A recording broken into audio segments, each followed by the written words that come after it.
up, everybody, and welcome to episode 12 of Explore the Bible. So I'm going to read chapters 14 and 15 of Genesis, and the first part of chapter 14 is a bunch of names, so I'm just going to leave this here. If you guys want to pause and read that, go ahead.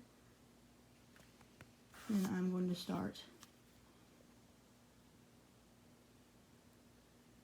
Now the valley of Siddim was full of tar pits, and when the kings of Sodom and Gomorrah fled, some of the men fell into them, and the rest fled into the hills. The 4 kings seized all the goods of Sodom and Gomorrah and all their food. Then they went away. They also carried off Abram's nephew Lot and his possessions, since he was living in Sodom. A man who had escaped them came and reported to Abram the Hebrew. Now Abram was living near the great trees of Mamre and Amorite, a brother of Eshcol and Aner, all of whom were allied with Abram. When Abram heard that his relative had been taken captive, he called out 318 trained men born in his household and went in pursuit as far as Dan. During the night, Abram divided his men to attack them, and he routed them, pursuing them as far as Hobah and north of Damascus. He recovered all of the goods and brought back his relative Lot and his possessions, together with the women and other people. After Abram returned from defeating Kedorlaomer, and kings allied with him in the valley of Sodom came out to meet him in the valley of Shaveh. Then the king of Salem brought out bread and wine. He was a priest of God Most High, and he blessed Abram, saying, "Blessed be Abram by God Most High, creator of heaven and earth, and praised to be God Most High, who delivered your enemies into your hand." Then Abram gave him the 10th of everything. The Lord of Sodom said to Abram, "Give me the people and keep the goods for yourself." But Abram said to the king of Sodom, "With raised hand I have sworn an oath to the Lord, God Most High, creator of heaven and earth, that I will accept nothing belonging to you, not even a thread or a strap of a sandal, so that you will never be able to say, 'I made Abram rich.'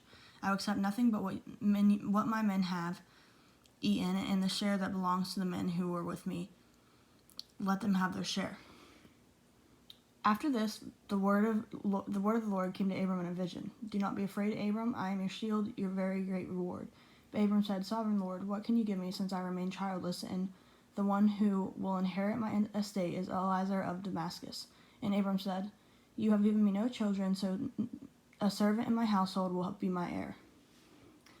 Then the word of the Lord came to him, "This man will not be your heir, but a son who is your own flesh and blood will be your heir."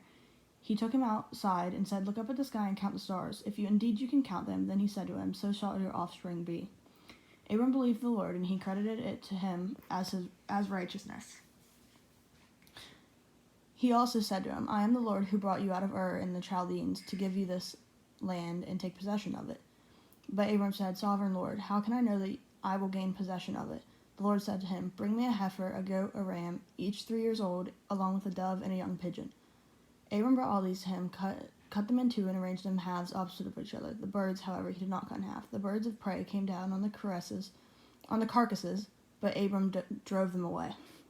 As the sun was setting, Abram fell into a deep sleep, and a thick, dreadful darkness came over him. Then the Lord said to him, "Know for certain that 400 years your descendants will be strangers in a country not their own, and that they will be enslaved and mistreated there. But I will punish the nation they serve as slaves, and afterward they will all come out with great possessions. You, however, will go with ancestors in peace and be buried at a good old age. In the 4th generation your descendants will come back here, for the sin of the Amorites has not reached its full measure. When the sun has set and the darkness has fallen, a smoking fire pit with a blazing torch appeared and passed between the pieces. On that day the Lord made a covenant with Abram and said, to your descendants I will give this land, from the Wadi to Egypt, the great river of the Euphrates," and then all the different places. I'll butcher the names, so I don't want to try and say them. But I like this because it really just shows how strong Abram believed in his faith, and how he just walked blindly with the Lord, like the Lord said, "I am your shield," and then he wasn't afraid anymore, and he doubted the Lord at first, but then the Lord said, "Listen, do this, and this will happen," and he believed him, and even though he doubted him, he came back stronger and did what the Lord told him to do, which I think is extremely important.